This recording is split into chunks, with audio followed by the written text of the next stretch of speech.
Good morning, Bucknutters. Welcome to the Bucknuts Morning Five here on Monday, July 26th, 2021. I am Dave Biddle. I'm very happy joined by Patrick Murphy.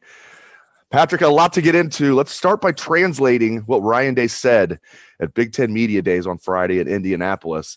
People are like, wait a minute, translate what he said. Yeah, we love Ryan Day. I mean, I don't want to speak for Patrick. I love Ryan Day, but he's a football coach. He's not going to tell, like when jerks in the media like me ask him, like, who's the leader at quarterback? He's not going to tell us. He's going to say it's even between all three of them. There's no way on this God's green earth that it's even between all three of them, Patrick. One of them's ahead.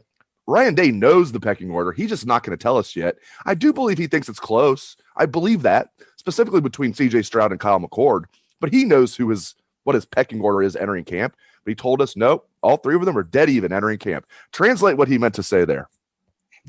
Yeah, I think it's funny to think that they could all be even at this point. I mean, the exact quote he said was, I mean, to me, it's even. We'll see how the last few months, how these guys have changed. I get why he says it. We've talked about it a lot, but that there's clearly a leader, a guy who had a better spring, has had a better winter. And I know he's not as involved in the winter because he can't be, the summer, because he can't be, but obviously he's talked to Coach Marotti. He talked about how these quarterbacks have all changed their bodies. So, when we were at practice last spring, we saw CJ Stroud go first nearly every time, right? In the spring game, he looked the best of the three, right? Ryan Day saw all that. So unless something has drastically changed this summer or something drastically changes in fall camp, he's going to be the guy. I think we can all agree on that. But Ryan Day not only, I think, wants to keep all three of these guys as happy as possible, but also, I do think it's very much a competition, and he wants them to come into camp believing they've all got a shot. Even in his mind, what good does it do aside from letting us write stories and fans feeling like they know things to say that CJ Stroud is ahead right now? It just doesn't. It doesn't do anything positive inside the program. Having these guys come in and fight for this job, is going to make the guys who don't win the job better, but it's going to make the guy likely CJ Stroud better because he's going to have to come in and be at his best. So, if CJ Stroud thinks he's the starter already or knows he's the starter already, he probably thinks it. He's been in camp. He may come in and, just not feel like he has to give it as much. I don't know how CJ Stroud handles these things. I assume he's very professional about it, but you want everybody fighting for it. And I think that's what Day's looking to accomplish here. He's made it very clear in the past. I mean, even when Justin Fields came in, he said he was going to still have to earn the job. And we all knew that Justin Fields wasn't transferring to Ohio State from Georgia to fight for the job with a couple guys who also transferred and were not on his level. So this is how Ryan's going to do it. We know how he's going to play it, and we'll see how it plays out. He also said he'd like to have a starter named within the first couple weeks. So that I think is probably as straightforward as we got when it comes to the quarterback position. Yeah, like you said, I don't fault him at all. He's playing it exactly how I would as a head coach. And you're right. I almost forgot about 2 years ago entering camp. He was still sticking to Justin Fields and Gunnar Hoke are equal. Chugs, all three of them are pretty equal. We're thinking, no, they're not. No, they're not. But yeah, that guy went on to be a Heisman finalist that year. Let's remember that. Yeah. CJ Stroud has like the fourth or fifth highest best odds to win the Heisman. So he hasn't even named Ohio State starting quarterback. I believe he has the fourth highest odds to win the Heisman. He hasn't even been named Ohio State's quarterback yet. Vegas knows. I also want to get into his comments about the interior of the offensive line. I asked him a couple questions about that. We know who the tackles are. They're set with Thayer Mumford and Nicholas Petit-Ferrer. They also really like DeJuan Jones as a third tackle that can step in there, and if one of those guys gets hurt or needs a rest or whatever. But Patrick, the interior of the offensive line is intriguing to me. I wonder if it's as simple as, well, I think it's pretty clear Paris Johnson's going to be one of the guards. We know that. He talked up Paris Johnson. He stopped short of naming starters, but it's pretty obvious Paris Johnson's going to be one of the starting guards. I think it's pretty obvious Matt Jones is going to be a starter. He's got to earn it. He's got to be more consistent, as Coach Day said. That leaves center, and it seems like from his comments, Harry Miller is probably the leader there, but Luke Whippler is also in the mix. Matt Jones can also play center. But I asked Coach Day, I said, is it safe to say it's Harry Miller's job to lose? He stopped short of saying that. What do you make of the interior offensive line spots? Well, I even go back as far as in the spring when we talked to Coach Greg Strudrawa, who, Harry Miller did not take part in spring practice. Well, he did a little bit non-contact towards the end, but at the time he said that he thought Harry Miller was going to be one of the top 5. So, to me that meant, pencil Harry Miller in unless something changes. Now, which position I think is still up in the air, whether it's back at left guard or at center, but he was recruited, let's remember, to be a center. He was the backup center.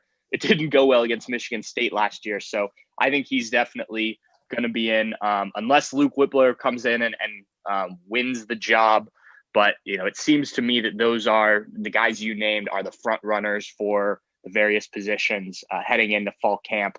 Things certainly change in fall camp. And I think that's part of the reason, too, Day doesn't want to come out and say definitively on anything, because you never know what happens. A guy could get hurt and miss some weeks, and then all of a sudden another guy makes a push, and now he's the starter. And you're going back and looking at what Ryan said at Big Ten Media Days.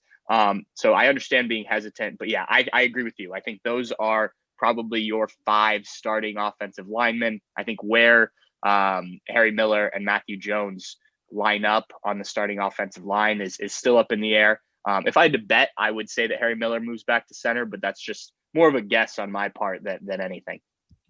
Yeah, the way he answered the question, especially specifically when he was at the podium, the 15 minutes, the official 15 minutes that was aired live on Big Ten Network.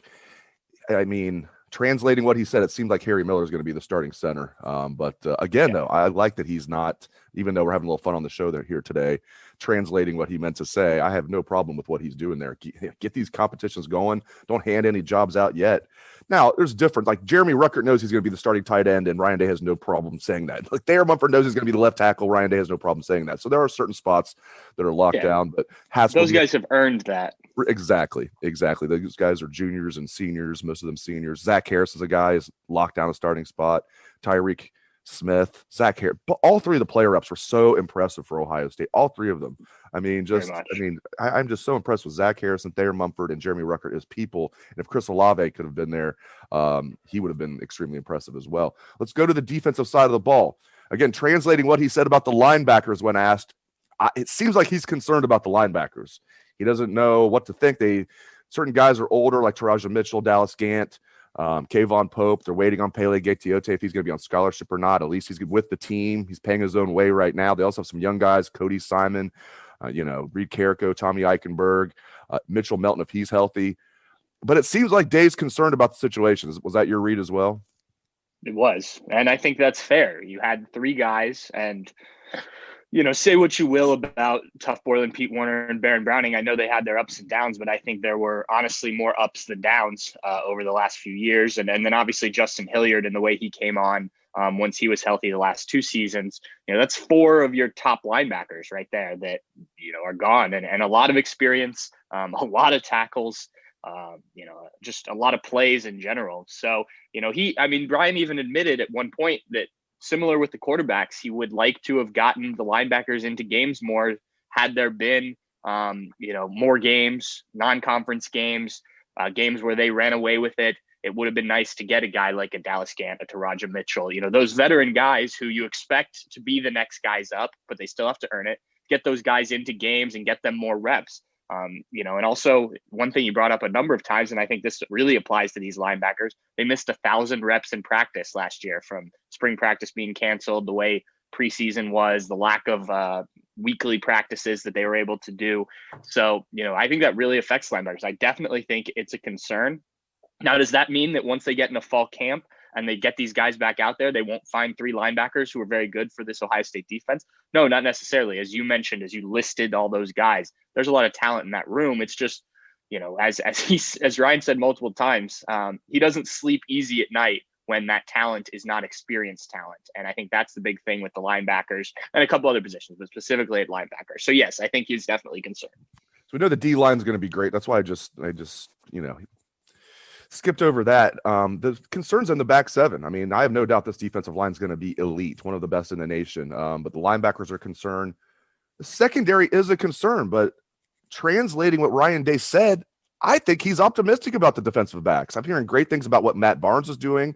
Kerry Combs is now free to, obviously he's going to be heavily involved with what they do in the secondary, Kerry Combs, but he's freed up to just be the defensive coordinator now. Seems like Ryan Day really likes the young talent they have there. And they've got some older guys as well, like Seven Banks and Josh Proctor and a few others. But translate what Ryan Day said there, I felt like he was pretty optimistic about the secondary. I agree. I think more so than I expected, at least, Yeah. given what we saw last year and kind of how we've talked about it all off season. I think that's in most people's minds one of the biggest question marks, and he seemed to be, as you said, optimistic about it. Young talent, very much so that needs to step up in a big way. I do think the return of Cameron Brown, who he said should be healthy for fall camp, is big. That's a guy who last year, had he stayed healthy, maybe he pushes Seven Banks more. Maybe he takes that job outright. Obviously a guy who came in as a wide receiver. I like what he gives them: speed. He's a rangy guy, which is always good back there. I think another year of Josh Proctor will be big. I think he can develop nicely. But the way that you saw Lathan Ransom come on at the end of last year, I think gives you some confidence. The way that we saw highlights and stuff on social media of Cam Martinez making plays throughout spring practice, that makes you feel good. And obviously Legend Cavazos and Ryan Watts, we talked about when you were on the radio here locally that they're going to need at least one of the freshmen probably to be in the two deep and contribute. And it sounds like there hasn't been a lot of film on these or a lot of reps up for these guys, but it sounds like Ryan Day's happy with what they've got coming in. So I fully expect this secondary to be improved. It would be hard for Ohio State not to be improved with the pass defense, with the way it was last year. I think having a full off season just to work on things is important and something they didn't really have last year. So I see the reasons for optimism, but I was surprised given kind of his approach to some of the other things. They did sound as positive about the secondary as he did at media days.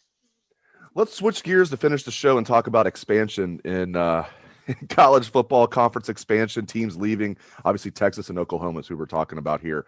When this first was broached, I'm like, sounds good, but they're not actually going to want to go to the SEC. Oh, I was wrong about that. Sounds like they absolutely want to go to the SEC. Looks like it's going to happen. Not right away. I believe they'll have to stay in the Big 12 if they want to leave until 2025 or something like that. Yeah. What are you hearing about this? What do you expect will happen? Your guess is as good as mine on this. I mean, each day there seems to be more rumors or things about, if some team, Texas A&M is going to help veto and get other teams to help veto this move and whatnot. From a Texas Oklahoma perspective, especially an Oklahoma perspective, I don't really understand the move. You've got a free pass almost to winning the Big 12, which almost always gets you into the college football playoff, as long as you don't lose, one of the early games like they have some years. And Texas, who every year seems to think Texas is back, to me, you'd want that easier path to the college football playoff that the Big 12 would give you instead of maybe being the third, fourth, whatever team in the SEC. So I'm sure money is hugely involved. Obviously, it's not all about football, though that's a big part of it. So, if this happens, the next thing is the dominoes that fall in conferences around the country, and that includes the Big Ten. And, I've said that the Big Ten has to get this right if they are going to expand again.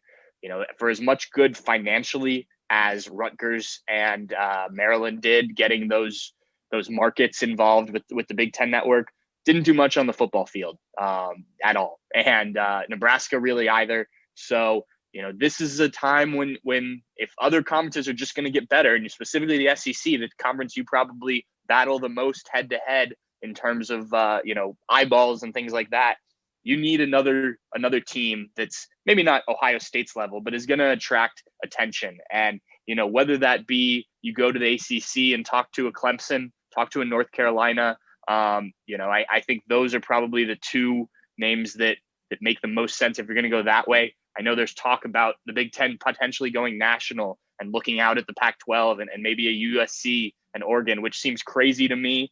But you look at some of the non-Power 5 conferences these days and how spread out some of them are. The geography doesn't seem to really matter anymore.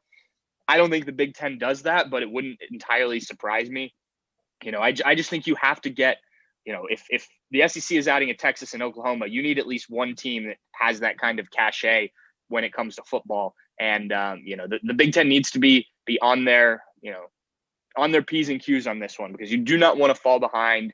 Ohio State's carried this conference for far too long. If Michigan and Penn State could get back, if Wisconsin could continue to be a regular contributor, I think you're doing all right. But if the SEC is adding two big boys like Texas and Oklahoma, you need to be right there with them. Notre Dame will be interesting. I don't think Notre Dame has anything to do with joining the Big Ten, but we'll see. I mean, I think if they join a conference, so they already have the relationship with the ACC. They want to be more national. They don't want to be stuck in the Midwest as far as in a conference. Although the Big Ten brings in a lot more money than the ACC, so I don't know if Notre Dame had to join a conference long term, if they would still pick the ACC over the Big Ten, but they probably would because Notre Dame has plenty of money. Well, great stuff out of Patrick Murphy. Thank you very much, Patrick. Thank you to all the listeners out there for tuning into the show. We appreciate that very much. Hope everyone has a great day. Let's hear that Buckeye swag, best damn band in the land.